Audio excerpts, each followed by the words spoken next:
that he wanted to try but he didn't try it because he was not sure if it's halal or haram, would it have been permissible for him to drink this coffee? It is called kopi luwak. And this coffee, the way that it is produced is that the beans of this coffee, they are eaten by a type of cat called the civet cat.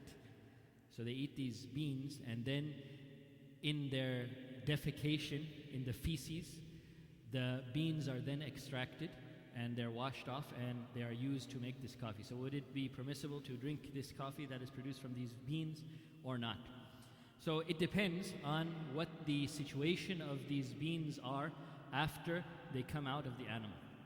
If they are still in the exact same form as they were before they were ingested by the animal, you wash off the outside and the bean is exactly the same as it was before, then it would be considered pure because no change took place in it. It's similar to, for example, if a human being, like sometimes a kid may swallow like a dime or something, right? A small coin.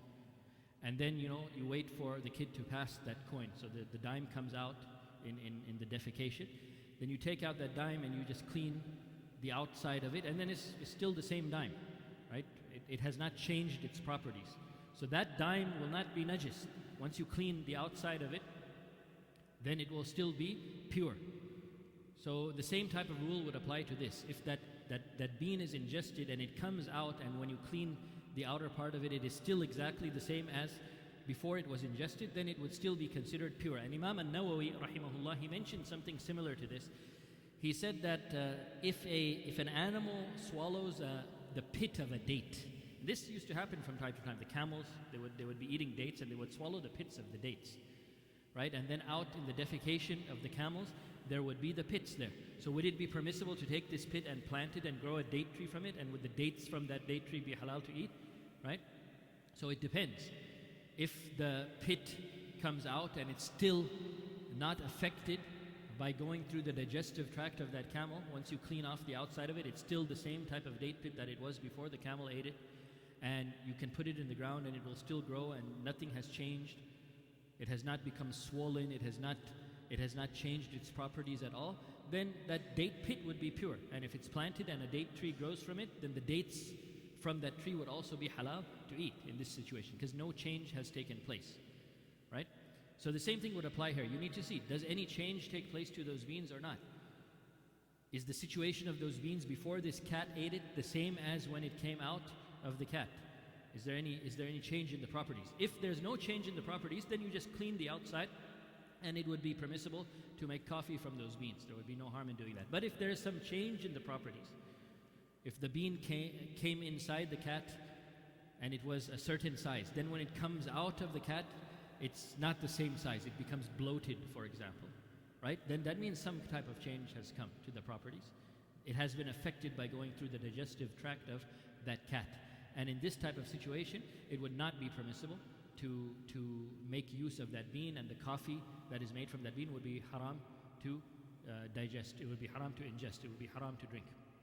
So you have to look at what the properties are of that bean after and before. If the properties are the same, if nothing changed, then you just clean the outside of it just like you would clean the coin, right?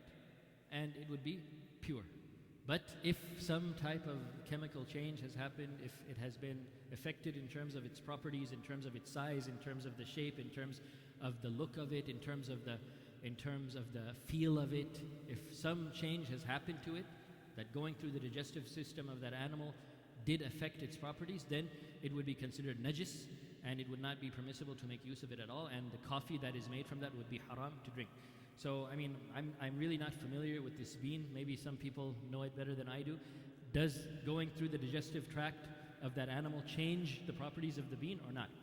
If the answer is no, then it's okay to drink it. If the answer is yes, then it's not okay. So you have to look at that, and that's how you'll know the answer to this question. But to me, it looks like, why would they want it to go through the digestive tract of that animal then, if it's going to be the same as before? Why don't they just collect it, as it is, and make coffee from it? Why do they want the cat to swallow it and then they take it out and then they make the coffee from it?